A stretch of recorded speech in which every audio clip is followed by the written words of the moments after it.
Okay, so today we're talking about side lengths, angles, and triangles.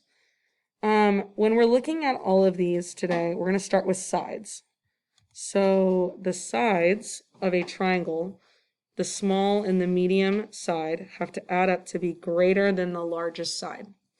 For example, let's do 5,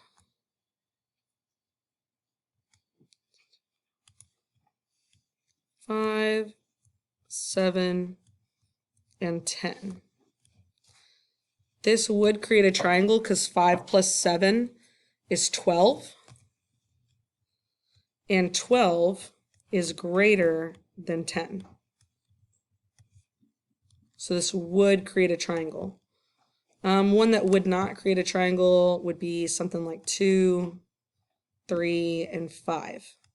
Because 2 plus 3 equals 5, and 5 is not greater than 5. So that would not create a triangle.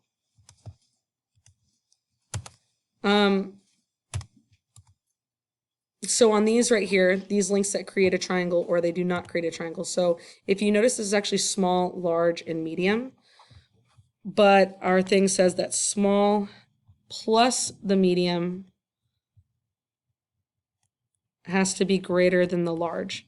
So you actually are going to have to move these around. So the small is 5, the medium is 6, and the large is 12. And so when I look at this, 5 plus 6 gets me 11, and 11 is not greater than 12. So this would not be a triangle. So on this next one, we would sit there and say 1.2 plus 6 is 7 and 2/10. And our large is 7. Well, $7.20 is greater than $7. So this would make a triangle, yes. Anytime you see ones that have the exact same sides, we call that an equilateral triangle, and that will always be a triangle. So if they're all the same side, they're always going to be a triangle.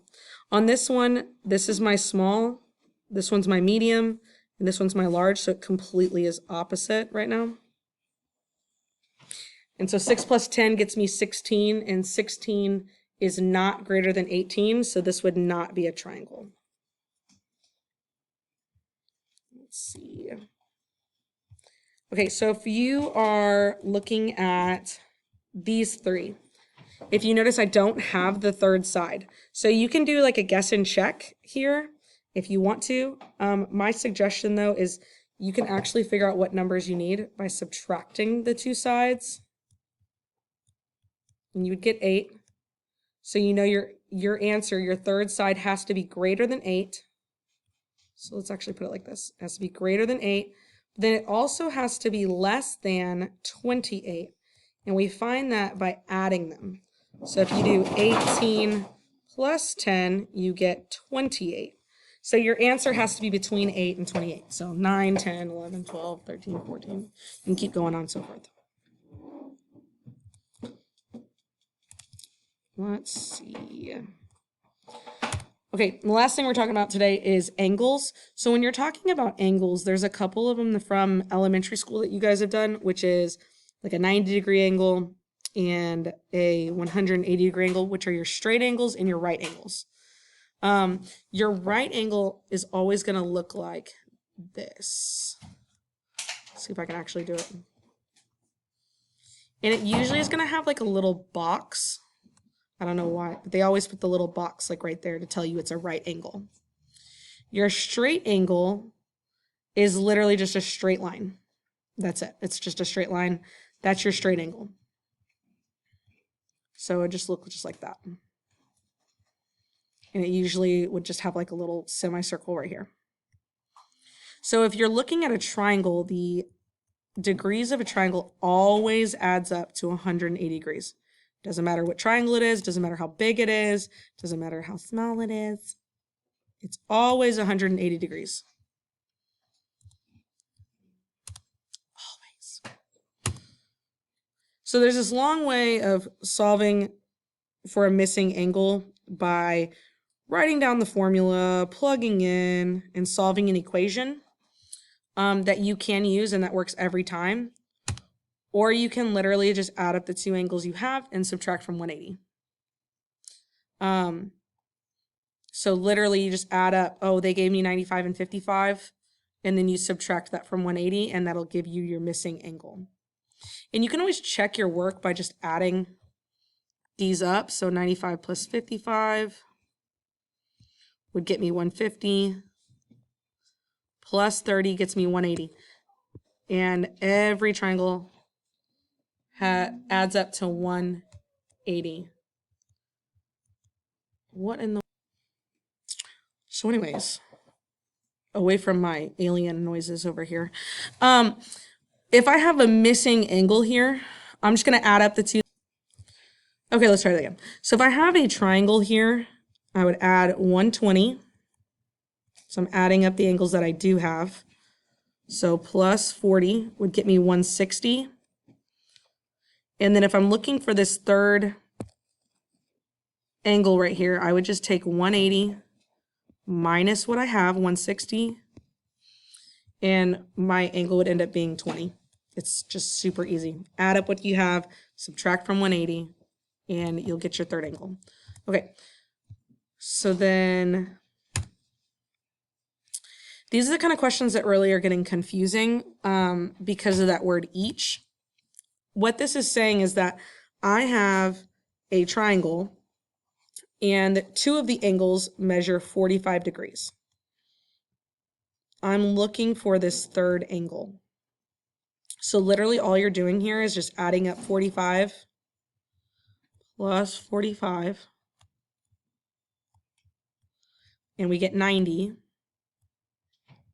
And then you're subtracting it from 180, which would get you another 90 degrees. So your missing angle is 90 degrees.